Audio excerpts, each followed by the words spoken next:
जय माता दी। मेरे सभी प्यारे दोस्तों, मैं लक्ष्मी शर्मा बड़ों को चरण स्पर्श, छोटों को प्यार और बराबर वालों को दिल से नमस्कार करती हूँ। आज मैं सुनाऊंगी कार्तिक स्नान की कहानी। किसी गांव में एक बुढ़िया रहती थी और उसका एक बेटा व बहू भी साथ रहते थे। कार्तिक का महीना आया तो बुढ़िया ने बेटे से कहा कि वह कार्तिक स्नान के लिए जाएगी और 1 महीना वही रहेगी। यह सुन उसके बेटे ने अपनी पत्नी से कहा कि माँ के लिए 30 लड्डू बनाकर दे दो। बुढ़िया नदी किनारे कार्तिक स्नान को गई और वहीं एक किनारे पर झोपड़ी बनाकर रहने लगी।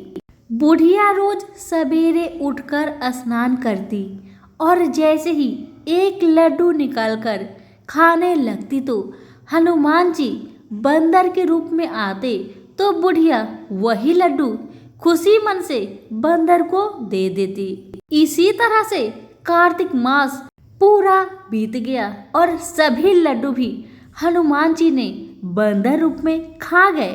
कार्तिक का महीना समाप्त होने पर बुढ़िया वापस जाने को तैयार हुई तो हनुमान जी प्रकट हो गए।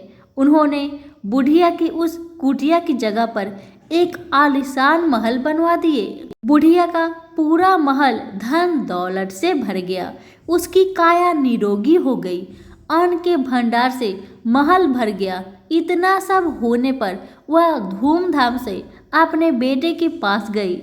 बुढ़िया को इतना धनी देखकर बहू ने कहा कि अगले कार्तिक मैं भी अपने माँ को कार्तिक स्नान करने के लिए भेजूंगी।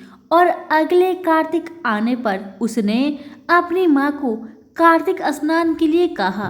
पूरे 30 लड्डू घी और मेवा डालकर अपने माँ के लिए बनाकर दिया। माँ कार्तिक स्नान के लिए गई और जैसे ही सुबह सवेरे नहाकर लड्डू खाने लगी तो हनुमान जी बंदर का रूप धरकर उसके सामने बैठ जाते तो वह पत्थर मारकर उन्हें भगा देती और कहती कि इससे मेरा ही पेट नहीं भरेगा तो तुम्हें कैसे दूं। उसका रोज का यही क्रम 30 दिन तक चलता रहा। कार्तिक का महीना समाप्त हुआ तो हनुमान जी फिर से प्रकट हुए और उन्होंने बहू की माँ की कुटिया को कूड़े कचरे में बदल दिया और माँ को डुक्कर बना दिया। कार्तिक महीना समाप्त होने पर बहू ने भी अपने पति से कहा कि कार्तिक का महीना खत्म हो गया है, आप मेरी माँ को गाजे बाजे के साथ लेकर आओ। लड़का अपनी सास को गाजे बाजे के साथ लेने गया तो वहां देखा कि कुटिया की जगह कूड़े का ढेर लगा है और उस पर उसकी सास डुक्कर बनकर बैठी है। लड़के को देख हनुमान जी प्रकट हुए और बोले, बेटा तुम्हारी माँ ने सच्चे मन से कार्तिक का स्नान किया है और पूजा पाठ किया है, इसलिए ही तुम्हारी माँ पर कार्तिक देवता का आशीर्वाद बरसा था।